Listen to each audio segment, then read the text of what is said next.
Um, well, first of all, and I can, if it would help for me to send you the steps that I typically send people to, I'm happy to do it. Yes, that'd be great. Where are you in this process? Have you filed anything yet?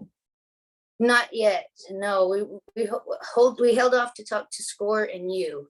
Okay. And you're our third person, because I guess I'm assuming I'm going to be the chairperson, and I'm assuming our senior tech consultant will be the treasurer. But I know we have to get the secretary, and then we'll incorporate and get EI. Okay. So I will tell you this, if you're going to serve in more of an executive director role, which I would say that you are, if you're founding this thing, you don't need to be a board member. Oh, Yeah. okay. So, because the way nonprofits should be structured is you've got your executive director, your executive director is kind of like in the middle. And then your staff's over here and your board's over here. And you're meant to be the liaison between the two.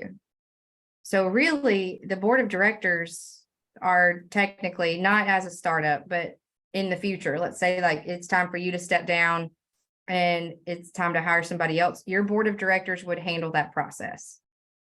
Of course, you would want to get a say-so in it and that kind of thing, but they would really be who determines who's the next person coming in. They vote on all financial matters. So if you're spending large amounts of money, or if you're, especially like your operating budget for the year, you would present it to the board of directors. They would approve it. You'd move on, kind of thing. Their biggest responsibility is to make sure that financially that you're stable, and that the money's being used wisely, and that you're being held accountable to your mission, your vision, that kind of thing. The example I use is like the Tennessee Valley Arts Association shouldn't be out rescuing animals because it has nothing to do with their mission. They may find a way to connect the two and think that it's a really great idea, but everybody kind of has to stay in their own lane in order for all these things to work together cohesively. So a board really is meant to hold you responsible to and accountable to what it is that you're created to do. And so when you're finding these people, you do want people who are going to be willing to step up and say, hey, I think we need to pump the brakes on this. Can we look at it a little bit more? Can we explain it a little bit more? You don't necessarily always want the person who's going to be like, oh yeah, that sounds like a great idea. You want the people who are going to challenge you a little bit. You also want people who, like with Shoals Nonprofit Center, one of our best board members was somebody who has zero knowledge of nonprofit organizations or how they operated.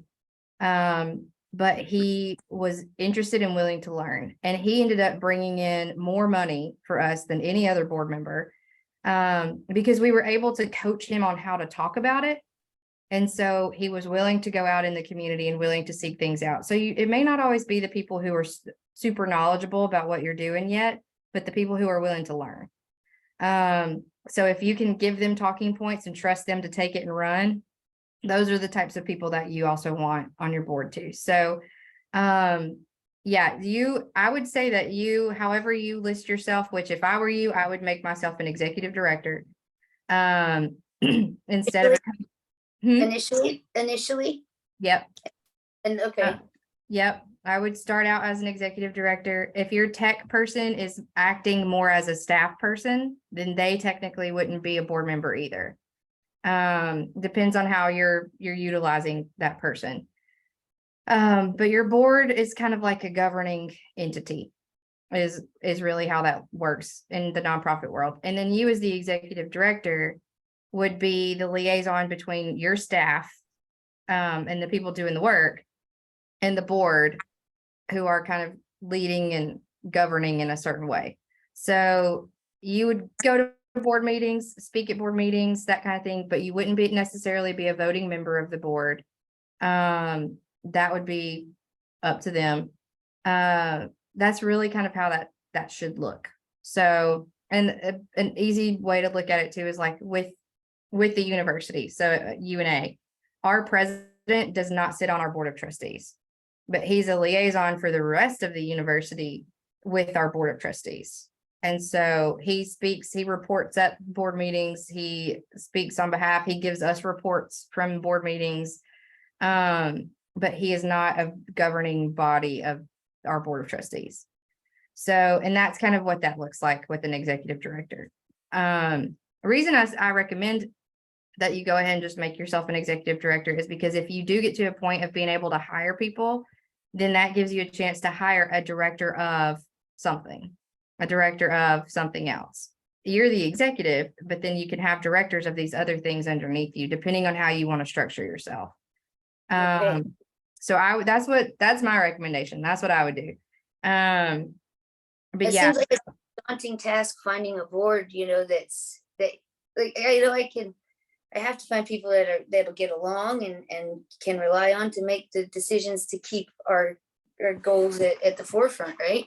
Like do Yeah. you have on how to do that? And do you I know would- anyone that I might? wouldn't stress too much about people who get along, because I think you never know. I'm running into that. I've had some people button heads already, and I'm like, wow, how do you juggle this? Like, how do you do Yeah. it? Yeah.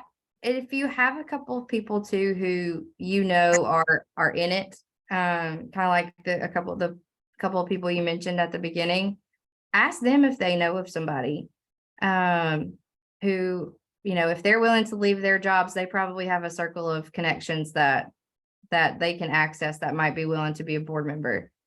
I don't think asking Kristen Anderson is a bad idea. The worst that she can do is say no. So Yeah, I would ask her and ask her if she knows of anybody. yeah, Because if they can't do it, typically they can recommend somebody that might be able to. yeah. And I'll think about from my end of it, if I know of anyone that might be interested in that as well. Very cool. Yeah, I like Um, to do about get somebody that doesn't have a lot of experience, so they are ambitious and learn. And mhm. Yeah, also, yeah. So do those pieces first. The other thing I was going to recommend, the reason I asked about the email is if you have an email that you can associate with all of your paperwork, that is not necessarily your personal email, but one affiliated with your organization, that's probably best. And if you have a place, I don't know the type of email that you're going to have set up, but I love Google. So and Gmail and all that stuff. So like the Google Drive or a space where you can put all of your files and documents, because your name, when you register your name, you'll get a name certificate. You need to download the PDF and save it. When you register for your articles of incorporation, once it submits, download the PDF, save it. And I just create a folder that says, I forget what I label it, like registration docs or something like that. And I put everything document I get registering the organization into that folder so I can access it later on if I need it. And that way you have it, it's saved. You can even print them and store them somewhere else if you have them printed. But when you get to like your EIN number, and especially when you file with the IRS and the IRS sends you your official letter of recognition, that letter is going to be asked for all the time. So you may as well just scan it, save it, so that way you can upload it to whatever you have to upload it to. Those are the big ones that you'll have to file for a 1023. So you have in this steps process, let's say you've done your name, you've done your articles of incorporation, you get to the EIN number, that should be free. Your EIN number will be your tax exempt number once you get your letter from the IRS. When you get to doing the IRS paperwork, there you have a 1023 EZ and a 1023. I don't know if they explained the difference in the two of them to you. yeah, the ED is the short form, right? Yes. If you aren't sure if you'll have $50,000 in the next 3 years, I would do the 1023 EZ. Now, if you get more than that, like, do you just have to file the long form and you're okay? Because I plan on hopefully getting this as big as I can, because like our goal is to, like, when we come to a third world country, and this is in the future, this is a Yeah. big dream. we come to a third world country that doesn't have a school for us to implement this into, my goal is to build a school and, train the people, like Yeah, whatever. So like I have big goals with fund grants and funding. Like we're aiming to do crowdfunding and everything. Like, yeah. but do you do you if I always tell people, because it's only based on the first 3 years. So if you don't already have that money, or it's not promised, or whatever, I typically would tell people to do the 1023 easy because it's cheaper. and because you're looking at roughly a $400 to $500 difference in filing that form. Okay. It's $275 to do the easy. I'll have to check on the 1023. I think it's 6, but I'm not Yeah. sure. Yeah. Now, but if let's say we were to get $100,000 grant and we filed the 1023 EZ, could we just turn around and file the long form? You don't have to. So you could just, of course, yeah. So you So don't that have to. comes, yeah, you don't have to. That comes when you file your taxes. So yeah. Awesome. Yeah. So when you get to, let's say you do the 1023 easy, because I'm working with an organization that we did the 1023 easy, and in year 1 we got $125,000 in grants. So instead of filing it's called a 990N, which is a postcard. It literally asks you 3 questions. That's if you've kept under the 50,000. But if you've gotten more than that, then you file a 990, and it's a longer form that you file for your taxes. So it doesn't affect your 1023 at all, in that sense. So it's just, yeah. That's good to know. Now, I'm sorry. You're fine. No, it's a lot of information all at one time. Yes. The Lord. Oh yeah, grant writing. Once we get all this done, the org set up and all that, like, do we need to hire people to write the grants? Do we find volunteers? Like, would you guys be interested in helping, or how do we start grant writing? So I do help grant writing for a fee. It's minimal fee. It depends really on what you need from the grant and the size of the grant. So that depends on the fee that it is. So I have 3 different options. So one is I research the grant, I apply for the grant, and I assist with the follow-up on the grant, if there is one. Not all of them have them. The second option is if y'all find the grant and I write the grant. And then the third option is if you find the grant and you write it, you just want me to review it and make some edits before you submit it. Okay. And now the research necessary to, like, if we take the option, like, would we have to provide the research? Like, I've been hearing that we have to have lots of research to apply for grants. I know all that research is already out there, I believe a lot of it, on the benefits of holistic education and, incorporating grants. You're going to want numbers for grants from that research. So when I said research, I meant more of me finding grants that would be eligible for y'all to apply for. You're going to want to do research and keep track of data along the way. Starting out is typically the hardest because you don't have your own data to go off of, but you have other data that you can include. It really just depends on what the grant asks, what you can actually apply for with it, what the project or program is going to be that you're applying for, that kind of thing. So that typically comes with the grant. No grant is the same. Some are lengthier than others. Some are shorter than others. Some ask for a lot of information. Some ask for hardly anything. Okay.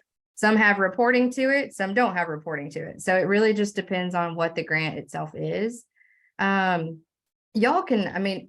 Anybody can write their own grant, but it does help to save a lot of time. And it is a practice. And so if you feel like you don't have the time to put towards it, or if you would just prefer somebody else write it, that's, we're not reinvent the wheel. Like, we're looking for people that are already experts in their fields to do it. So can you give me a ballpark of what it costs for you to, you know, once we get established, like research what, grants we could have, and, just like for the first one, and like what, I don't even know how grants work, like how much, like, would it be for, you think 10,000? Could we get 50, or like ballpark? What we're There looking is a variety out there. So it really just depends on the grant itself. And I'm still trying to figure out my fee structure based on the amount. So, because it's really unethical for grant writers to do a percentage of the grant. So it's better to do like a fee structure based on hourly, or like how much time goes into it, or have just a flat rate. So Mhm. that's one thing I'm working on. Because some grants, so like there's one that we applied for with the Alabama Historical Commission last year. It was a $75,000 grant. We got $45,000. And so, that's one example. And then you have another one where like Southwire here in the Shoals, we got 5,000 from. So you can get a anywhere. variety. It really just depends too on what their ceiling amount is. So some people will give you more, some people will give you less. Okay, well, Um, what's a ballpark just on, what you're like, not a quote by any means, but are we talking like thousands, hundreds, tens of of what I would charge. yeah, to write a grant? Right now, if it were me to find the grant, to write it, and to follow up on it, it's 500. 500, okay. Yeah. That would be for our first grant, and then once we got that done, hopefully we'd put some of that back for future grants, right? Or would all of that would go towards more grants, or Mhm. depending on what we got, I guess, okay. I get Yeah, it. well, and it depends too. So like if you, let's say you have a project, we find a grant, we apply for the funding, we get the funding for that project, that money is earmarked for that specific project. So you wouldn't be able to use that money for like utilities or, something else. It will have to go to that project. Now there's discretionary funds are fantastic. So some businesses and corporations especially will you can submit a request, but they'll give you the money and then you can kind of do what you want with it. That's more flexible spending. Anything that people donate to you, unless they say, I want this to go specifically to this, that's flexible spending. So it really kind of just depends on what is applied for. But if a donor shows up and they say, hey, I want this money to go directly to salaries, then that money has to go directly to people's salaries. I see. So it's all based on what you apply for. Because see, some of these businesses who offer these grants, or companies or foundations that offer these grants, will only provide grants for specific things. Some of them will have a list of things that they will not fund. And most of the time, aside from like the typical, which is like political campaigns and individuals, or, things like that, a lot of them won't do capital campaigns. So if you were trying to purchase a building or redo a building or property or something like that, there's quite a few people out there that will not give you money for that. So it really just depends on what you're asking for, what it is that you need, what they will and won't fund. None of them are the same. So Is there any options for like seed investment, or, like anyone that will help an organization that's starting a nonprofit, like, let's say to, like, I've been, going out of pocket. I went in credit card debt, like paying this guy, his tech consultant. And I know, that there's going to be all these fees, and I'm working to try to, keep up with it. But is there any options for, like, how could I go about finding some help with, is there any options for that you know of? like with your paperwork fees and stuff like that to get started. 500 to pay a grant writer and all that stuff. Like, Yeah, I'm making there's it work. really not anything out No. there. Okay. There's, which sucks, but there's not a whole lot out there for anything like that. And if I would help you, so I wouldn't do 500 up front because I don't No, I would want to trust that process. But and I will say the hardest thing to do for a nonprofit is to find money to pay people. most of the time that money can get, like salary and stuff can get worked into a project request. So like if it's a specific program or a specific project that someone's going to oversee, you can work a salary to pay someone to oversee that project into that project or program request. Okay. But just to pay someone upright for salaries, it's so hard to find that. Yeah. Most of the time people will use, oh, you're good. Carry on. They'll use, I just want to make it's Most cool of the calling. time people will do, will include it in the request for something specific, or they will, use fundraiser money that's more flexible. So, Oh, yeah. I see. Well, thank you for answering all these questions. I You're hope you welcome. don't mind. I'm gonna study this video, but I always go back and study videos. I find it like it doesn't soak in until I watch them 3 times. No, I understand. ADD or what. If it's already you, I might email you some more questions at some point. Yeah. Yeah. If do I owe you for today? I'm happy to pay you for today's No. meeting. No. Well, I'll send you the bylaws questions. And if you want me to, I have an email that is kind of like a blanket getting started email. That includes a little bit more specifics in it. And so I can send you that too, if you want that. yes, please. That would be wonderful. Yeah. I appreciate. So you recommend first getting our board of directors, and then and now real quick, our articles of incorporation, they're not the same as the bylaws, is that right? Correct. Okay. And your articles of incorporation doesn't ask a lot of information. So you do have to have your board names and addresses, mailing addresses, included on it. You do have to have whatever your physical mailing address is going to be, for the business. You have to have the business name already done. And you have to have your mission statement. And other than that, that's pretty much it for the articles of incorporation. It's really easy. Cool. Real quick, I'm sorry to interrupt. You're fine. But like, let's say I can't find 3 people right now other than myself and this one guy I already have. Like, and I guess me being a board member now and stepping out as a executive director later wouldn't be an option. And the same for my tech guy. Would that be an option to establish our board with just who we have now? And then as soon as we find people to fill those places, we step out and appoint them in our place? Is that an option? Or would you advise against that? I advise against it, and here's why. Because your tech guy would be probably not an issue, because you're not going to have to include him on anything else, paperwork wise, when you fill out, other than if he's going to be a board member, you just put him as board member. When you get to they probably wouldn't question it on your articles of incorporation, but when you get to your IRS paperwork, it's going to ask for your director's information, which would be yours, and it's going to ask for your board member information. Okay.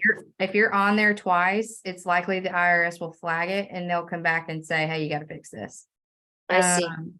But I will be able to put my senior tech guy as a board member, and then as soon as I have funding, pull him and replace him and put him as a director. Yeah, you can do that. Yeah. Okay. Cool. Yeah. That's a relief. So, all right. Great. And when you include him on things, and like, if you fill out, let's say you do the, and I also help with this process too. So I can also help you fill this out if it helps you. But let's say we get through the name certification and the articles of incorporation, and we're to the IRS process, and it's time to list him on the IRS form. You're not going to list his senior tech title. You'll just list him as a board member. That'll be it. Yeah. Okay. But otherwise, because what's going to happen is everything is pretty automatic except for the IRS paperwork. So once that gets submitted online, you're in a waiting period until you get the letter in the mail that says that you have been recognized. Okay. Mhm. Oh, great. That's Yeah. wonderful. Yeah. I really appreciate you. Yeah, I'm no sorry. problem. Happy to have. I saw we have 50 mutual friends. It'd be fun to one day when EIE is established, or we could have a little party. Yeah, please Like all the definitely. friends, invite me fish for fry sure. or something. Yeah, I love You a guys- fish I'd love you guys to come over sometime. We live on the river out here. If you guys like swimming and stuff, fry. Hmm. always looking to expand our community and Yeah, make for fun. sure. Cool. Absolutely. We're gonna have a fish fry out here in the neighborhood sometime this summer. I think I'll send you an invite. Oh, yeah, that'd be awesome. I love for you it. to come. Awesome. Yeah. Okay, thank you so much, Bethany. You have a great day. You're Really welcome. appreciate your time. Yeah. All right. ya. God bless. Bye. Bye-bye.